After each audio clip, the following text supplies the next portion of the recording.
उसको गद्दी सौंप दिया, अब विदा ले रहे हैं तो विभीषण पूछ रहा है कि इसको चलाऊं कैसे राज्य को, ये तो सिखा दो मुझे, ये तो बता दो।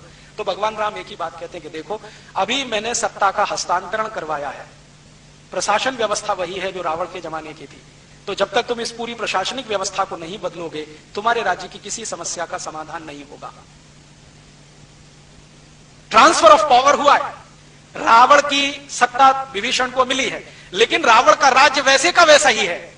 इसके मंत्री, इसके महामंत्री, इसके अमात्य, इसके महाअमात्य, इसके खजांची, इसके अधिकारी, इसकी सेना, इसका सेनापति, ये सब वैसे के वैसे ही हैं। अगर तुम चाहो तो इनको बदलो तो तुम्हारे राज्य की समस्याएं हल होंगी। जो तुमने इन प्रशासनिक व्यवस्थाओं को नहीं बदला तो एक भी समस्या का समाधान नहीं होगा, और मैं ये कह सकता हूं कि समस्याएं बढ़ेंगी।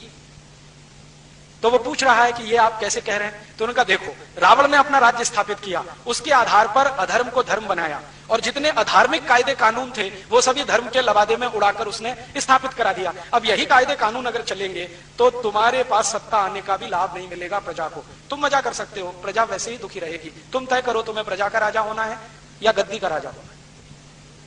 तो विभीषण कह रहा है कि मैं तो प्रजा का राजा होना चाहता हूं। तो राम उनको कह रहे हैं कि सबसे पहला काम करो कि रावण के बनाए हुए कायदे कानून और नियम सब खत्म करो, जला दो उनको, नए नियम कायदे बनाओ, और ऐसे नियम कायदे बनाओ जो सनातन सत्य पर आधारित हो।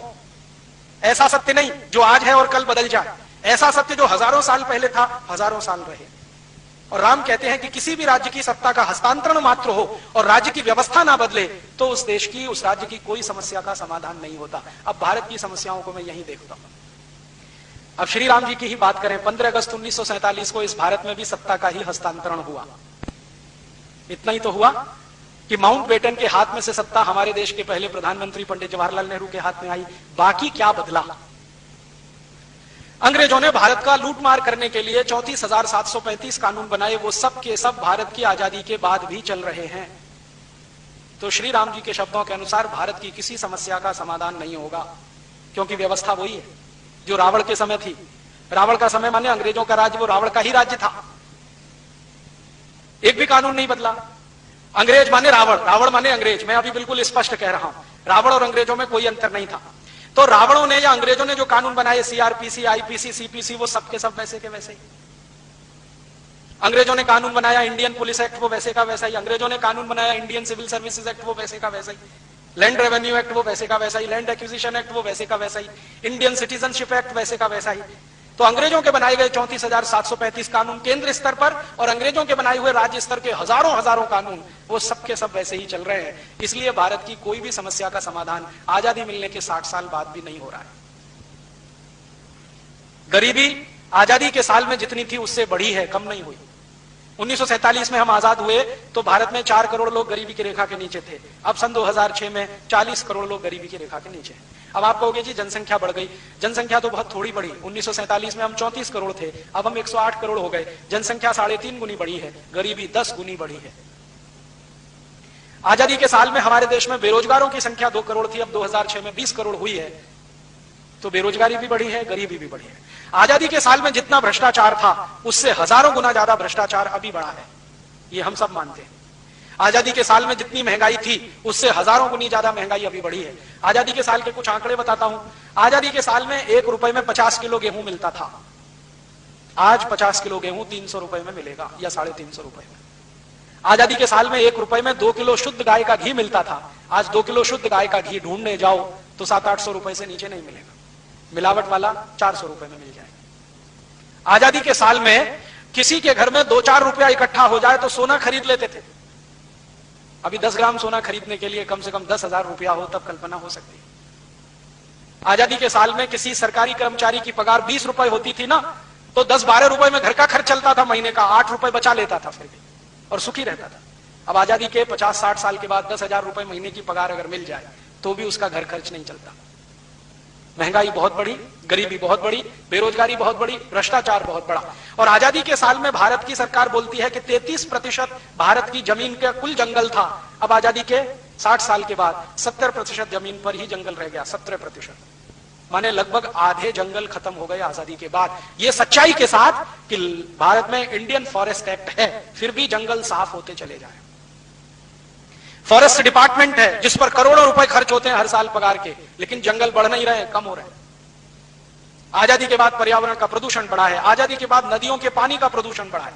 आजादी के साल में जो गंगा पद पावनी होती थी, जिसका गंगा जल पीकर आप अमृत मानते थे, आज उस गंगा कई स्थानों पर ऐसी हालत में है कि आप पानी छूने की हिम्मत न करें, नहाना तो दूर की बात है।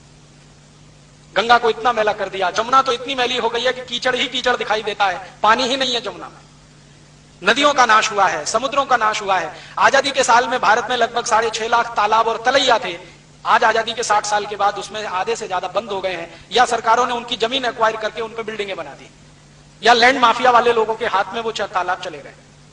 किसी भी शहर में देखो, एक भी समस्या हल नहीं हो रही है, हर समस्या का बढ़ता ही जा रहा है स्वरूप और प्रारूप। तो शायद श्री राम जी जो विभीषण को कह रहे हैं कि देखो, सत्ता हस्तांतरण मात्र से किसी राज्य की समस्या का समाधान नहीं होता, व्यवस्था बदलनी चाहिए, तब राज्य की समस्याएं हल होती हैं। हम भारतवासियों ने श्री राम जी से अगर इतना ही सीख लिया होता कि सत्ता हस्तांतरण ही नहीं है, व्यवस्था भी बदलो, तो शायद भारत की समस्याओं का समाधान 60 साल में हो गया होता। और अब श्री राम जी की कथा पढ़ के बार बार मुझे ये स्पष्ट हो गया है कि भारत की कोई भी समस्या का समाधान करना है तो सत्ता बदलने से नहीं होगा, व्यवस्था बदलने से होगा। हम एक पार्टी को चुनकर लाएं, उसको हटाकर दूसरी को बिठाएं, दूसरी को हटाकर तीसरी को बिठाएं, तीसरी से चौथी को लाएं, कुछ होने वाला नहीं। बड़े बड़े महान लोगों को प्रधानमंत्री बनाएं, कुछ होने वाला नहीं। जब तक व्यवस्था नहीं बदलेगी, कितना ही अच्छा कोई प्रधानमंत्री आप बिठा दो, उसमें से कुछ निकलना नहीं है। क्योंकि ये मैंने नहीं कहा, लाखों साल पहले श्री राम जी बोलकर गए विभीषण को कि देखो यही होता है।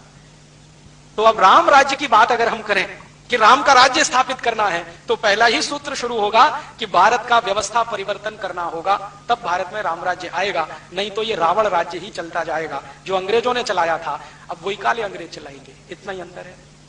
पहले गोरे अंग्रेज चलाते थे, अब काले अंग्रेज, रावण राज्य तो वही चल रहा है। अभी इसके बाद आखिर में मैं श्री राम जी की कथा के एक ऐसे अंश पे आता हूं जो बीच का अंश है, लेकिन मैंने जानबूझ के अंत के लिए रखा उसको। राम जी की कथा में एक स्थान पर ऐसा है कि जब वो वन चले गए और उनके पिताजी का स्वर्गवास हो गया, तो उनके छोटे भाई भरत राम जी के पास आए और उनको कहें कि चलो भाई वापस आपकी गद्दी आप संभालो, पिताजी का स्वर्गवास हो गया है। तो राम और भरत का संवाद है, और मेरा मानना यह है कि भारत की सभी राम कथाओं का सबसे केंद्रीय स्थान अगर कोई है तो राम भरत संवाद है। इसमें आप सब कुछ समझ सकते हैं, पूरी दुनिया, पूरा ब्रह्मांड, पूरी व्यवस्थाएं सब इसी में समाहित है। भरत राम का संवाद अगर रामचरितमानस में पढ़ना हो तो अयोध्या कांड में है,